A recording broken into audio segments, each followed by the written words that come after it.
Баршаңызға сәлем достар, менің каналыма қош келдіңдер. Бүгін сендермен математика сабағы екі санны көбейту және бөлу деген тақырыпты талқылаймыз. Менімен бірге видеоны соңына дейін тамашалаңдар. Бүгінгі сабақта біз көбейту және бөлу өзара кері амалдар екенін түсінеміз.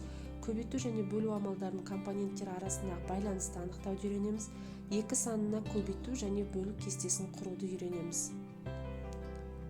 Яғни қараңдар, екі санына көбейту және бөлу кестесін, көбейту кестесін құру дегеніміз не? Яғни ол бірінші екіні бірге көбейтеміз. Ол түсінікті. Мынандай ереже бар. Кез келген санды, ол 1 болсын, 2 болсын, 5 болсын, 10 болсын, 100 болсын, кез келген санды бір санға көбейтсек, яғни 1 деген санға көбейтсек, сол санның өзі шығады. Бірінші жол түсінікті, екіні бірге көбейтеміз, 2 шығады. Екінші, екіні 2-ке көбейту дегеніміз екіні өз-өзіне 2 рет қосу, екіні 3-ке көбейту дегеніміз екіні өз-өзіне 3 рет қосу, екіні 4-ке көбейту дегеніміз екіні өз-өзіне 4 рет қосу, екіні 5-ке көбейту дегеніміз екіні өз-өзіне 5 рет қосу, екіні 6-ға көбейту дегеніміз өз-өзіне 6 рет қосу, екіні 7-ге көбейту дегеніміз екіні өз-өзіне 7 рет қосу, екіні 8-ге көбейту дегеніміз екіні өз-өзіне 8 рет қосу, екіні 9-ға көбейту дегеніміз екіні өз-өзіне 9 рет қосу, екіні 10-ға көбейту дегеніміз екіні өз-өзіне 10 рет қосу екен. Келесі тағы бір түрі бар, балалар, ол кішкене күрделірек, бірақ ыңғайлы. Мына қараңдар, екіні 1-ге көбейтеміз, 2 түсінікті. Екіні 2-ге көбейтсек, ол екіні өз-өзіне 2 рет қосамыз, оны 4 екенін біліп аламыз, есте сақтап аламыз. Екіні 2-ге көбейтсек, одан 4 шығады. Енді қараңдар, екіні 3-ке көбейтсек, біз екіні 2-ге көбейтсек 4 шығатынын біліп тұрмыз ғой. Енді біз ары қаратай 4-ке 2-ні қосуымыз керек, тағы да. 4-ке 2-ні қосамыз. 4-ке 2-ні қоссақ, ар жағында 6 шығады, иә? Біз яғни 2-ні 3-ке көбейтсек 6 екенін білеміз. Енді қараңдар, 2-ні 4-ке көбейтсек, біз 2-ні 3-ке көбейтсек 6 екенін біліп алдық.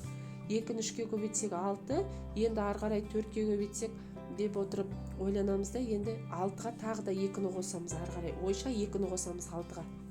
Яғни 8 шығады. Енді қараңдар, 2-ні 5-ке көбейту үшін біз 2-ні 4-ке көбейтсек 8 шығатынын біліп алдық. Енді 8-ге ары қаратай тағы да 2-ні қосамыз. Сонда 10 шығады. Міне сол сияқты құрастырамыз. Ал мына екінші жағында жалпы қысқаша қалай екі санын көбейту кестесін жазу керек, солай жазылып тұр. Осыны жаттап алыңдар міндетті түрде. Келесі бірінші тапсырма. Суреттерге қара, әр баланың алақанда неше асықтан бар, барлығы неше асық деген есеп беріліпті бізге. Яғни бірінші көңілімізді бірден балалардың қолындағы асықтарға аударамыз. Барлық баланың қолында 2-2-ден, біреуде 2-ден, біреуде 3-ден, біреуде 5-ден емес қой, барлығында 2-2-ден. Біз енді оны тез санау үшін қолды санаймыз бірінші. 1, 2, 3, 4, 5 қол. 5 қолды 2-ге көбейте саламыз бірден. Мүмкін оны былай да жазуға болады. Мысалы, қосып жазуға болады. Мысалы, анада 2 сан, 2 асық, мынада 2 асық, мынада 2 асық деп қосып отыруға болады. Немесе бірден міне былай 2 көбейту 5 және тең 10-ға деп жазып салуға болады. Келесі, көбейту және бөлу өзара кері амалдар. Бұл енді бізге әбден түсінікті болған тақырып, бірақ сонда да түсіндіре кетейік. Санау материалдарын суретте көрсетілгендей қой, көбейту және бөлу амалдарының жазылуын түсіндір. Әрбір сан нені көрсетеді, ол қалай аталады, өрнектердің мәнін есепте, теңдіктердің мәнін түсіндір дейді.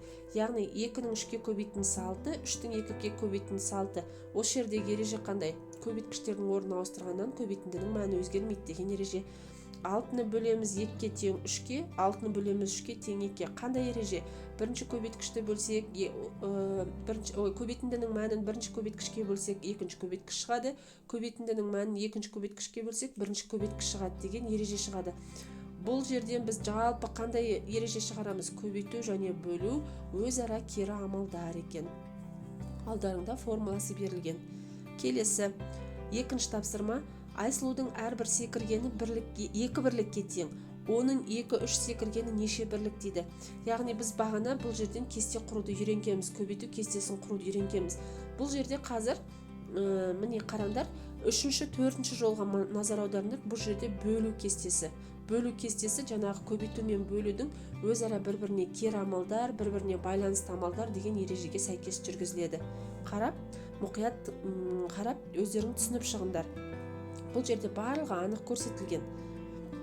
Келесі үшінші тапсырма бұл өте оңай тапсырма балалар. Бірінші дәптерлеріңе жазып, өздерің есептеп шығарып көріңдер, содан кейін тексеріңдер.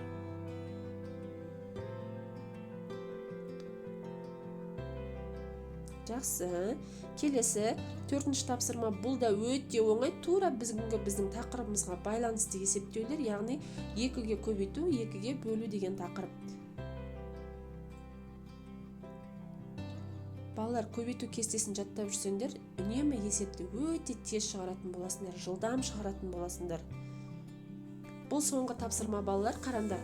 Соңғы тапсырмада қараңдар, 14 асықты әр ойыншыға 2-ден таратып берді. Неше ойыншы асық алды? Бірінші жолдан ақ біз бірден бұның шешуін табуымызға болады. Қараңдар, асық саны 14 екен, оны 2-ден таратып бөлген екен. Яғни 14 2-ге бөлеміз 7 деген сөз, иә? Қане тексеріп көрейік. Міне, асық 14, әр ойыншыға 2-ден неше ойыншы алды? Шешу 14 2-ге бөлеміз 7-ге, 7 ойыншық асық алды. Енді ә тапсырмасын сендер өздерің орындап көріңдер. Себебі бұл өте оңай балалар. Ойынға әр қайсында 6 баладан 2 команда қатысты. Мысалы қараңдар, бір командада 6 бала, екінші командада 6 бала.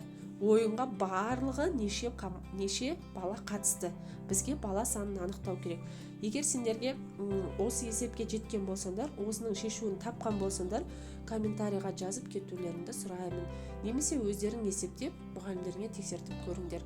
Бүгінгі видео сендерге ұнады деп ойлаймын балалар.